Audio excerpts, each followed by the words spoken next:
Ayan, magandang araw sa inyo mga kamo. Ngayon i-share ko lang yung gagawin natin DIY sa ating manubela ng sasakyan. So share ko kung ano yung gagawin ko, no? Papansin nyo, ito yung manubela ko, parang pudpud na yun, no? So pudpud na siya, diba? Madulas na, parang nawala na yun, ayan, nawala na yun, no? Ayan, nawala na yung original na parang balat niya, no? So gagawin natin isa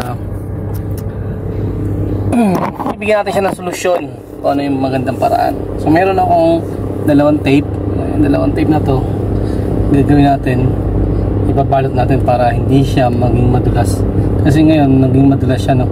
So wala pa naman tayong pambili nung tawag yan yung para sa manubela. So gagawin natin, balutin na lang natin. Kasi itong tape na to mura lang naman to. 0.50 pieces lang naman to. Yung dalawang peraso is 1 dirham. So umpisahan ko na lang kahit dito, kahit sa kayo mag-umpisa, kahit dito lang. So ang gagawin natin, iikot lang natin. So iikot lang natin siya. Yan, o, pakita ko sa inyo, no, kung paano. So ganyan lang mga kamo, ikot lang natin siya. So medyo lalagyan mo lang siya ng konting adjust, no, na para makover niya yung yan. So cover lang natin siya ng ganyan. So ganyan lang, tuloy-tuloy lang natin yung pagbabalot ng atong tape, ng electrical tape. So electrical tape yung ginamit ko para hindi siya masyadong, hindi siya madulas, no. So, ito. Sa mga walang pambili, sa mga walang budget para dito, so ito na yung gawin ninyo. Kung gusto nyo balutin nyo lahat, mas okay kung magkasya yung electrical tape ninyo. Kung meron namang sobra, then balutin nyo. Para na rin kayong merong ano ito, bumili ng parang yung accessories niya sa manubela. Maganda rin siya kasi mawala yung ano, mawala yung dulas niya. Tsaka para hindi nagtatanggal yung ano, para siya nagbabalahibo eh. So every time na iniikot mo siya, para siya nagbabalahibo. Nagkukos siya ng ano, ng dumi ba.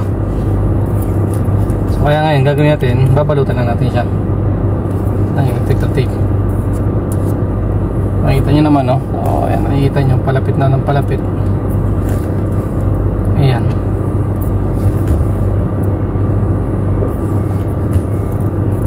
So ano lang, no,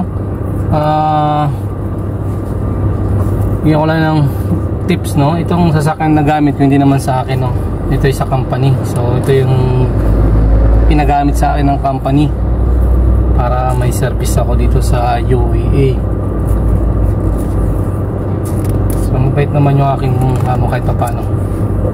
Bigyan niya ako ng konsiderasyon na makagamit ng company car. So mahalaga lang makover nyo yung ano, huwag lang kayo maglagay ng space doon sa electrical tape, no. Pwede siya putulin. Yan, no, pinutol ko na siya babaw. So makita nyo, no, umpisa pa lang, no. So makita nyo yan, no. So diba, yung kung nakikita nyo, actually hindi ko masyado ano dahil against sa araw, pero ayan, so, medyo okay na siya, no. Maganda yung natin, no. Ayan, no, diba, parang hindi na siya ano, tignan. So okay na siya tignan. So itutuloy ko na, ha. Tatapusin na natin.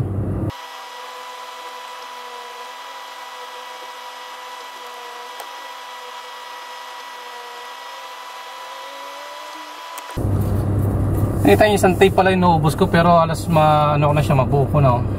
Diba? Ganda niya tignan, oh. Oh. Okay siya, oh. Oh. Diba? Okay na siya. Oh, hindi na siya madulas, oh. Ganda na siyang gawing ano, manubela. Hindi siya madulas. Tsaka medyo pumugi-pugi na siya tignan, oh, diba? So hindi na siya madulas ngayon. Oh, diba? Okay na. So ganun lang mga kamo, no. So tips lang yan for today, no. Mga kamo. Thank you, thank you.